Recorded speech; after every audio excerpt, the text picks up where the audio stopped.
We're the Indie Projects, Bee and Theo. In 2017, we bought an abandoned property in Central Portugal and spent the last few years turning it into a fully fledged homestead, converting an old stone barn into a cosy tiny home. Working non-stop and overcoming many obstacles, it turned out better than we ever could have imagined. As one chapter closes, another one begins. Our dreams of living even more remotely in a fairy tale forest with space for animals to roam and our passions to grow became a reality. Before we have even moved there, it was devastated by a huge wildfire, drastically altering the landscape.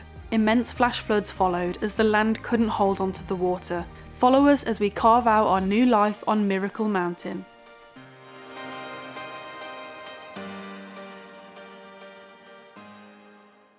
Good morning guys, welcome back to a brand new video, and as you can see, it's another grey day here in the UK. I nearly said Portugal then, but it's actually really sunny in Portugal at the moment, so I'm definitely missing the weather. But right now I am on a mission.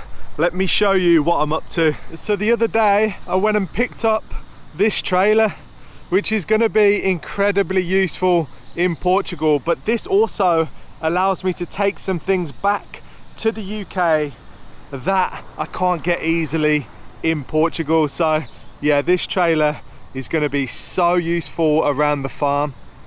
So off camera, I've actually now completed all of the tasks that I needed to come back to the UK for, which is incredible. Got it done in a shorter space of time than I thought I would. I know a lot of you guys are really interested in why I'm back here, but trust me, it's very boring life admin stuff. And I'm super stoked with this trailer. It's an i4 Williams, so really good brand of trailer, and I got it at a really decent price. And as you can see, it's got this big cage all the way around it, so it's a general duty trailer, I think they call it, but this can be used for so many different things. At the back here, this has a ramp that drops down, a really heavy duty ramp, so that means I can drive the tractor into there. All sorts of different things can be moved with this trailer, and like I mentioned, this is going to be so useful on Miracle Mountain. So that's the situation I'm at right now. I just thought it made so much sense. While I'm in the UK, why don't I just grab a trailer, get some things that I can't easily get back in Portugal and take them back with me. I'm already in the UK, I might as well make the trip well worthwhile. Stones we carry, clothes we lived in, all the tales we will tell our children. No, we're taking the high road. So I've just arrived at a building yard because I'm here to pick up some farm gates. So these are the gates I'm here to pick up. These are going to be perfect on the farm for keeping the goats in. So the guys in this building yard are so friendly, and they really helped me out and sorted through everything that I needed, and I've just loaded it all up into the trailer. But they also had a really nice wooden gate. So what I came here for to begin with was galvanized field gates, really useful for the goats and the chickens and any more animals that we get on Miracle Mountain. But they had this lovely wooden gate, and I just had to buy it because it was on special offer. I got a really good discount, and it's going to look lovely on the farm. So this is the wooden gate I was talking about. How nice is that? And that will go really nicely around the house as a decorative kind of gate. And then inside you can see I got quite a few different field gates, all galvanized, will last forever.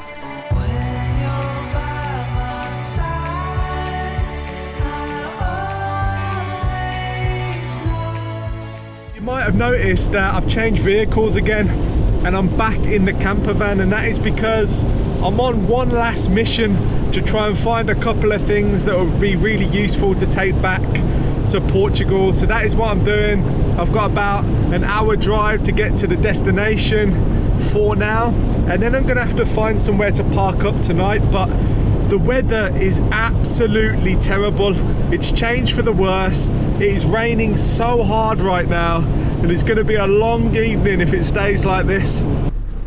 So I've come to this industrial estate to pick up some things to take back to Portugal, and you can see just got big warehouses everywhere, all of their stuff lying around and skips. And then over here there's randomly just a housing estate. People are living right in the middle of this, and it's just really odd to me. I'm not really sure what's going on, but you can see the houses just there, and then everywhere there's just stuff lying around. Big workshops, industrial workshops.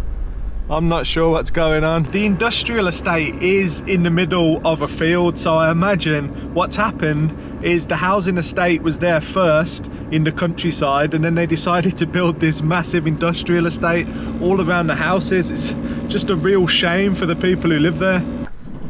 So I managed to pick up what I needed, and it's right here. 2 tins of paint. And there's no labels on them because the company were moving factory and they didn't have any labels to hand, but 2 blank tubs of paint. And it's not just bog standard paint that I bought. I got 1 tub of concrete floor sealer for the garage / workshop back on Miracle Mountain that I'm super excited to finish. It's going to be such a great place to work out of. And then I got 1 tub of 20 litres of a grey paint to go over that for the floor, really hard wearing resin type paint. So that's going to be really nice when it's finished, especially the grey on the floor with the nice new white walls. Change comes slow, they say, but it's not so far away.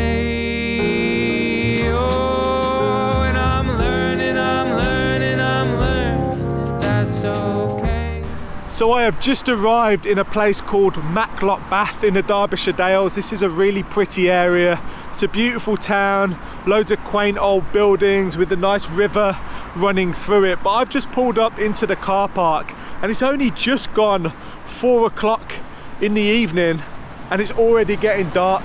It's going to be dark within the next 20 minutes, which is just crazy to me. It stays light a lot longer in Portugal, but I'm on a mission because I go back to Portugal tomorrow evening and I want to find my last fish and chips and hopefully make it a really good one. I got the goods, Matlock's finest mini fish and chips. I'm intrigued to see how these actually taste because since I've been back in the UK, I've had fish and chips about 3 times so far. So this will be my 4th, I think. And the prices have ranged all over the place. And these were the cheapest. These only cost £5. So I'm intrigued to see if they live up to the price or whether they're going to taste really good. And you'd be naive if you thought that I didn't come prepared. I have here the best sauce to go on fish and chips. Heinz tomato ketchup.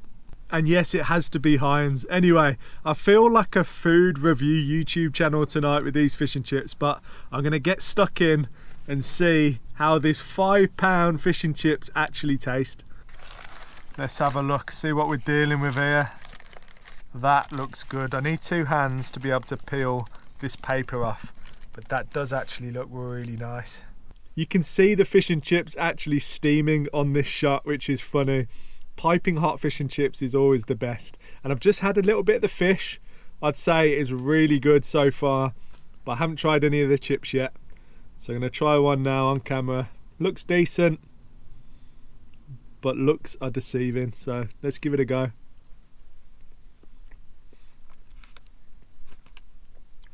That's actually so good. So good. So far, I'm giving this probably an 8 out of 10. Portion's good, chips are perfect, and the fish is very decent. I walk this road because I know it leads to you. No matter when, no matter what. I know I'm not alone when I say thinking about what's for dinner after a long day's work really makes my mind go blank. But I'm happy to tell you that HelloFresh are here to change all of that. HelloFresh is a meal delivery service that allows you to skip meal planning and grocery shopping. They deliver step-by-step recipes and fresh pre-proportioned ingredients right to your door. First, you set your meal plan preferences with options for carnivores, vegetarians, calorie counters and more. You'll choose from 30 plus delicious weekly recipes carefully put together by their chefs. We love the vegan street cart style chickpea bowls, yellow rice, garlicky hummus sauce and pittas to make for a nutritious and delicious dinner. You can even choose your meals 6 days or more before your delivery each week. Knowing you've got meals sorted takes the pressure off meal planning, as well as making sure no ingredients are left to waste, as you've got the perfect amount for each meal. If you'd like to try it out, then go to hellofresh.com to get 50% off your first box, plus 35% off your next 3, plus 3 free gifts using my code IndieProjects. Good morning, guys. I slept like an actual log last night, and I woke up this morning feeling really fresh actually, which is good. I tell you what, this van gets super warm super quickly with that heater because it was actually really cold last night. I switched on the heater and it's boiling hot within a few minutes, which is just amazing. Let me show you where I parked up.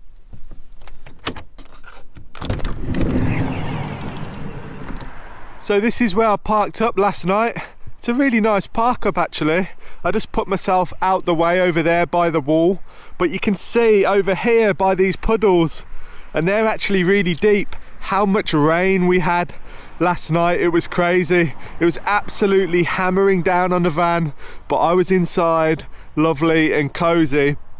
And if I come over here, it was quite quiet. There was one other van here at one point, and if I look over this wall, you can see that it's just a cricket pitch. So yeah, it was nice and quiet. This car park's not really used very much.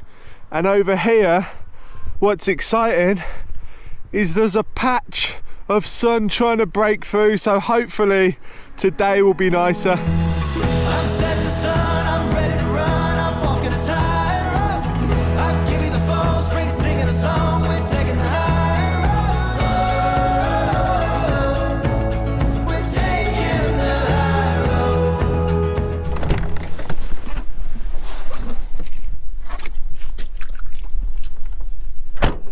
So I've just been for a lovely drive through the Peak District, and the weather is still holding out, so I'm definitely going to try and get a walk in before it rains. But you can see I'm parked up behind me just there in a lay-by, because on the side of the road something really looked a little bit strange, so I'm going to go and investigate.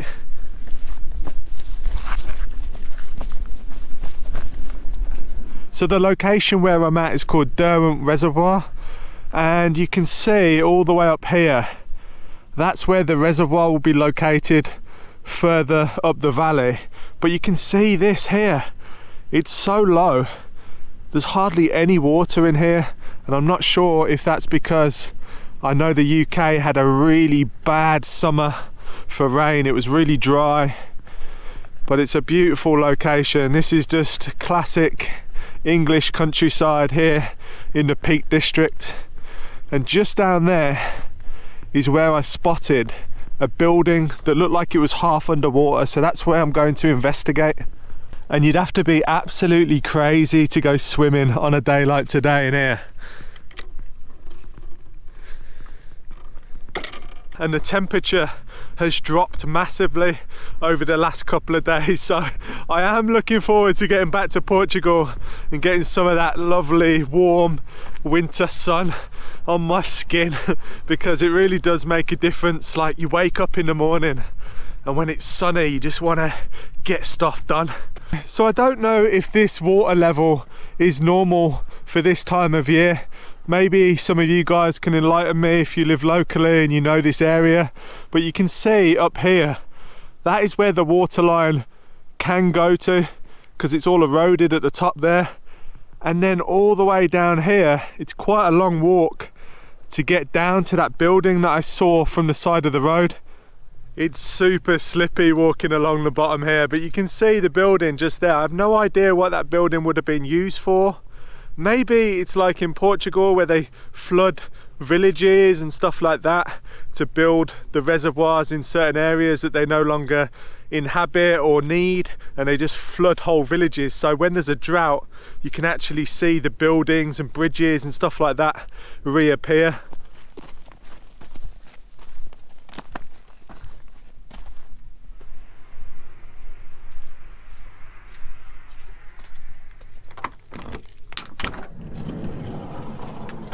So I just got back to the van, and on the way here I walked past a really helpful woman who I asked if this was normal conditions for this reservoir and this area, and my conclusions were right. She told me that this is in fact an old village that was flooded, and that's one of the buildings that I could see. And she even said you used to, up until recently, be able to see the church spire.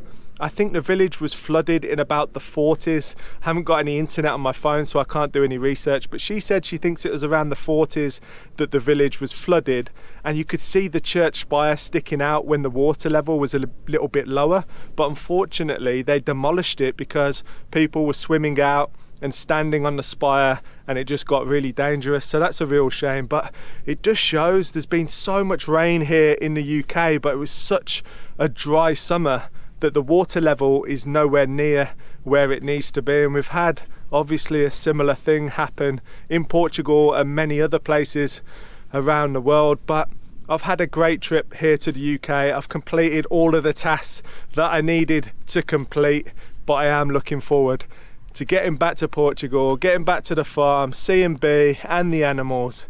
It's going to be great. So make sure you tune in for the next video, because I'll be getting the ferry from Portsmouth to Bilbao in Spain. It's a 2-night crossing, almost like a mini cruise. That's how I'm going to treat it.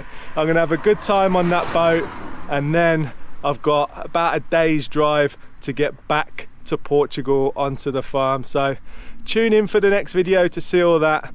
Like and subscribe if you enjoyed the video, and I'll catch you on the next one.